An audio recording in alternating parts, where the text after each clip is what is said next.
Patient मिलता है जिसका हमेशा कान बहता रहता है, हमेशा कान बहता रहता है, कान का दर्द नहीं ठीक हो रहा है, कान से खून आ रहा है, मवाद आ रहा है, तो मेरे इस बताए हुए ट्रीटमेंट से 100% ठीक हो जाएगा। इस वीडियो में मैंने आपको दवा बताया हुआ है, कारण बताया हुआ है क्यों होता है, कौन सी गलती नहीं करनी है कि फिर दोबारा नहीं हो।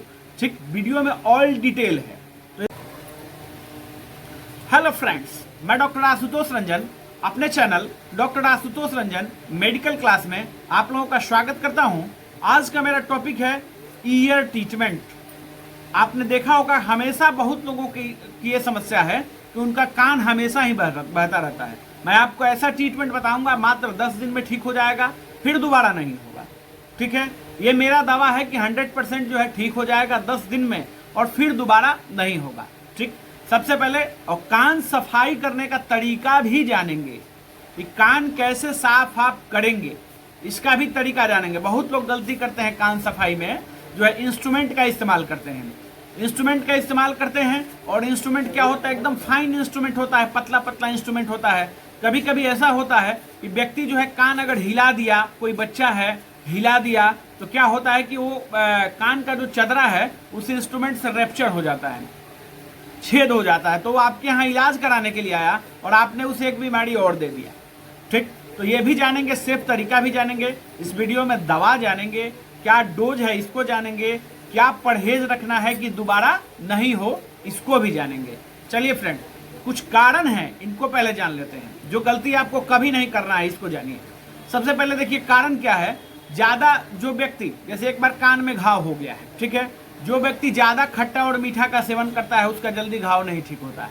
ठीक है, तो ये पॉइंट आपको ध्यान रखना है। दूसरा पॉइंट क्या है, एक सबसे बड़ी गलती लोग क्या करते हैं कि माचिस की तिल्ली ले लिए, थोड़ा सा कान में खुजली हुआ, माचिस की तिल्ली ले ली और कान को जो है खुजाने लगे। तो उससे क्या होता है, उसमें का जो बारूद होता है वो कान में, ईयर में रह जाता है। ठीक, वो इन्फेक्शन करता है, उसका घाव जल्दी नहीं ठीक होता है। ज्यादातर यही समस्या देखने को मिलता है कि उसका घाव जल्दी नहीं ठीक होता है। या किसी लकड़ी से लिए और उस लकड़ी को लेके कान में जो है कि आप खुजाने लगे और खुजाने से क्या हुआ कि थोड़ा सा इधर उधर हुआ और रैप्चर हो गया, वो घाव हो गया, वो घाव नहीं ठीक होता है। ठीक है, तो ये सब सावधानियां हैं, इन सब गलती को आपको नहीं करना है। इन गलती को आप नहीं करिएगा तो आपको ये समस्या नहीं होगा। चलिए, ये तो हमने गलतियां जान ली कि किस गलती के वजह से होता है, क्या कारण है ज्यादा होने का। ठीक है, अब हम लोग जानते हैं इसका क्या ट्रीटमेंट हो सकता है, बेस्ट ट्रीटमेंट, जिससे ये मात्र 10 दिन में ठीक हो जाएगा। ठीक है, और उसके बाद क्या परहेज करना है, ठीक, उसको भी हम लोग जानेंगे। चलिए, सबसे पहले स्टार्ट करते हैं, कान सफाई के तरीका को जानते हैं। ठीक है, कान सफाई तो आप करते ही हैं। ठीक है, तो मैं आपको जैसा तरीका बताऊंगा आप अपने घर पर भी कर सकते हैं, कोई किसी का कर सकता है, कहीं कोई दिक्कत नहीं होगा। ठीक, आप ऐसा करें कि एक जो देखिए, इंस्ट्रूमेंट से साफ करने के बारे में मैंने पहले ही बता दिया है कि इंस्ट्रूमेंट से साफ करने में नुकसान हो जाता है कभी कभी, बाई चांस, हमेशा नहीं हो पाता है, होता है, पर 10% केस में ऐसा देखने को मिलता है।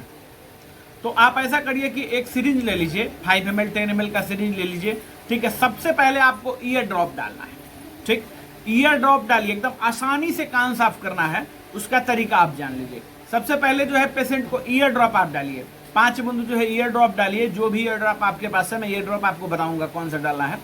ईयर ड्रॉप डालिए तो उसको, या ईयर ड्रॉप डालिए 5 बूंद 7 बूंद जितना भर जाए, 10 बूंद तक डाल सकते हैं।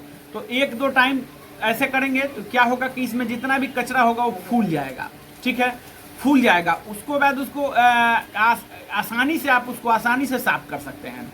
उसका क्या तरीका होगा, जब फूल जाएगा तो उसके बाद आप क्या करेंगे कि एक सिरिंज लेंगे, सिरिंज में जो है वाटर ले लीजिए। ठीक है, वाटर ले लीजिए, उस सिरिंज में जो है वाटर भर लीजिए। ठीक, और उस वाटर से आपको जो है प्रेशर देना है कान में। ठीक है, सपोज करिए कि ये सिरिंज है, मान लिया जाए। ठीक है, तो इससे प्रेशर देना है। इस प्रेशर की वजह से जो है, जब आप प्रेशर देंगे तो जो भी उसमें जमा हुआ कचरा होगा अपने आप बाहर फेंकने लगेगा।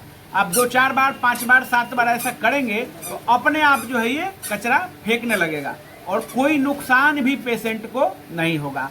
आप घर पे भी आसानी से इसे साफ कर सकते हैं, पर तरीका यही है कि सबसे पहले 2-3 टाइम आपको ड्रॉप डालना है। ड्रॉप डालने के बाद जब ये फूल जाएगा तब इसको आसानी से आप निकाल सकते हैं, तभी आसानी से निकलेगा और बहुत ही सेफ तरीका। चलिए फ्रेंड्स, ये तो हम लोगों ने जान लिया। अब इसके बाद हम लोगों को जानना है ट्रीटमेंट, क्या ट्रीटमेंट है। देखिए सबसे पहले तो इसमें ईएनटी इन्फेक्शन है, ठीक। ईयर नोज थ्रोट में सबसे अच्छा एंटीबायोटिक काम जो करता है एजिथ्रोमाइसिन, ठीक। इसमें एजिथ्रोमाइसिन का बहुत अच्छा रोल है, ठीक है। तो आपको क्या करना है कि एजिथ्रोमाइसिन देखिएगा, आप मैं जो दवा बता रहा हूँ इसको आप अपने प्रैक्टिस में आजमा के देखिएगा, बहुत ही अच्छा रिजल्ट है। एक चलिए ट्रीटमेंट को जानते हैं, क्या ट्रीटमेंट हो सकता है, स्टेप बाय स्टेप ट्रीटमेंट को समझना है। देखिए मेरा ट्रीटमेंट इसमें क्या है, मैं अपना सेलेक्टिव जो है आपको ट्रीटमेंट बताऊंगा, मेडिसिन बताऊंगा और कैसे यूज करना है। देखिए होता क्या, सबसे पहले आपको एक एंटी एलर्जिक देना होगा, जैसे कि मोन्टाडेल्सी दे सकते हैं, सिट्रीजिन दे सकते हैं। एविल तो खैर एविल का इसमें अच्छा रिजल्ट नहीं है, एविल से ज़्यादा दिक्कत होने लगेगा। आप सिट्रीजिन या मोन्टाडेल्सी में कोई भी एक मेडिसिन उनको दे सकते हैं। क्यों, इसलिए देना है कि जो उसमें इचिंग नहीं हो, इचिंग होगा तो पेशेंट जो है बार बार खुजाएगा, ठीक, तो घाव नहीं ठीक होगा। आप घाव सुखाने के लिए दवा देंगे, पेशेंट जो है खुजा देगा तो फिर से जो घाव उसमें और बढ़ जाएगा, ठीक है। फिर से घाव जो है कि उसका जैसे सूख रहा है और उसको जैसे ही खुजाएंगे तो फिर से जो है वो बढ़ने लगेगा, ठीक। तो यह बात आपको नोट करिएगा कि आपको क्या करना है कि सबसे पहले एंटी एलर्जिक देना है मोन्टाडेल्सी, ठीक, या सिट्रीजिन, दोनों में से कोई भी आप चूज कर सकते हैं, ठीक है। उसके बाद आपको एंटीबायोटिक क्या देना है, उसके बाद आपको एंटीबायोटिक देना है एजिथ्रोमाइसिन। अब समझिए एजिथ्रोमाइसिन क्यों, इसलिए कि एजिथ्रोमाइसिन का जो है ईएनटी में बहुत बेहतर रिजल्ट है, ठीक है। हो सकता है कि आपको गले की वजह से ये कान की समस्या हो रही हो, ठीक है, तब भी उसमें काम करेगा एजिथ्रोमाइसिन, ठीक। अगर जो है सर्दी गर्मी की वजह से हो रहा है, ठीक है, किसी किसी को साइनस होता है उसके वजह से भी होता है, ठीक है, सर्दी गर्मी की वजह से हो रहा है तो भी इसमें एजिथ्रोमाइसिन काम करेगा, ठीक। और ईयर में तो काम करेगा ही करेगा, ठीक। एजिथ्रोमाइसिन का ईएनटी में बहुत अच्छा रिजल्ट है, ठीक है। तो एजिथ्रोमाइसिन को आप इसमें सेलेक्ट करेंगे। अब इसमें क्या हो गया, एजिथ्रोमाइसिन देने के बाद इसका डोज क्या होगा, 1 टैबलेट ओडी, ठीक है। 10 दिन के लिए आपको एजिथ्रोमाइसिन चलाना होगा। ऐसे अगर थोड़ा बहुत वाली समस्या हो, जैसे मानकर चलिए पेशेंट को ये अभी अभी हुआ है तो 2 4 5 दिन का ट्रीटमेंट देंगे, पेशेंट आपका एकदम क्लियर ठीक हो जाएगा। हाँ, जिसका पुराना हो उसको 10 दिन चलाना होगा, ठीक है। थोड़ा और भी अगर 10 दिन चलाने के बाद आपको समझ में आ रहा है कि नहीं थोड़ा सा भी समस्या बच रहा है तो उसको 5 दिन और रिपीट कर सकते हैं। तो मोन्टाडेल्सी हो गया ओडी, एजिथ्रोमाइसिन 500 mg में ओडी, एडल्ट डोज मैं ये आपको बता रहा हूँ, ठीक है। डोज आप जो है अपने आप एडजस्ट कर सकते हैं पेशेंट के हिसाब से। अब मैं ये एडल्ट डोज, उसके बाद आपको देखिए यहाँ एब्सेस आ गया। मैंने एंटीबायोटिक क्लास में आपको बताया हुआ है कि एब्सेस जहाँ भी आ गया, ठीक, वहाँ मेट्रोजिल और क्लिंडामाइसिन का बहुत बेहतर रिजल्ट है, ठीक है। तो एब्सेस शब्द यहाँ पर आ गया, मतलब कि घाव, तो आप उसमें क्लिंडामाइसिन तो दे सकते हैं बट क्लिंडामाइसिन काफ़ी महंगा पड़ता है, ठीक है। तो एजिथ्रोमाइसिन के साथ आप मेट्रोजिल का कॉम्बिनेशन बनाइए, मेट्रोजिल एक सुबह एक शाम, ठीक। तो उसमें जो घाव होगा वो बहुत जल्दी जो है कि भर जाएगा, ठीक है। हाँ, किसी पेशेंट को जिसको मान के चलिए कि ज़्यादा समस्या है, ज़्यादा दिन से है, उसमें मेट्रोजिल आप टीडीएस से भी कर सकते हैं, ठीक है। तो जब मेट्रोजिल टीडीएस करेंगे तो एजिथ्रोमाइसिन और मेट्रोजिल का कॉम्बिनेशन जो है 2 घंटे का अंतर होना चाहिए, ये ध्यान रखिएगा, ठीक है। ज़्यादातर प्रयास करें 2 ही टाइम देंगे तो रिजल्ट आपको मिल जाएगा, कहीं कोई दिक्कत नहीं है, ठीक। ये आपने समझ लिया। अब इसके बाद पेन होगा पेशेंट को, ठीक है। तो अगर जो है आप सोच रहे हैं कि सस्ते में अच्छा रिजल्ट मिले आपको तो आप फ्लेक्सोन दे सकते हैं, आइब्रोफेन, पैरासीटामोल। आइब्रोफेन क्या है, एंटी इन्फ्लामेटरी है, स्वेलिंग को भी कम करेगा और पेन को भी कम करेगा, ठीक है। तो आइब्रोफेन पैरासीटामोल का कॉम्बिनेशन बहुत अच्छा है, ठीक। हाँ, उससे थोड़ा सा हैवी में जाना चाहते हैं, रिजल्ट में कहीं अंतर नहीं आएगा। आइब्रोफेन पैरासीटामोल और एस्लोफेनिक पैरासीटामोल जो है और सेडिसिपेप्टिड है, सेम रिजल्ट है, इसमें कहीं कोई दिक्कत नहीं है, मैंने आजमा के देखा हुआ है। तो आप जीरोडोल एसपी का भी इस्तेमाल कर सकते हैं। टीडीएस आप उनको इस्तेमाल करना होगा, फ्लेक्सन को भी आपको टीडीएस इस्तेमाल करना होगा, इसलिए क्योंकि पेशेंट को दर्द होता है। जब कान में ये समस्या होगा, दर्द जिस हिसाब से हो, पेन जिस हिसाब से हो, उस हिसाब से आप इसको इस्तेमाल कर सकते हैं। बीडी तो आपको चलाना ही चलाना है, ठीक है। अभी आप लोगों ने समझ लिया ट्रीटमेंट को, ठीक है। अब इसमें आपको एक गैस की दवा देनी है जिसका बहुत एक्सीलेंट रिजल्ट है, ओमेज, ठीक है। ओमेज अगर आप प्लेन दे रहे हैं, गैसाइटिस के पेशेंट पहले से हैं तो उनको 2 टाइम देना होगा, ठीक है। पेंटॉप डीएसआर भी आप सेलेक्ट कर सकते हैं, ये आपके ऊपर है, ठीक है।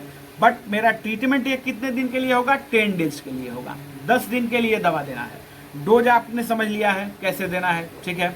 वीडियो को अगर आप केयरफुल देख रहे हैं, ध्यान से देखिएगा तो हर एक चीज़ समझ में आएगा। ऐसा नहीं है कि नहीं समझ में आएगा, हर एक चीज़ समझ में आएगा।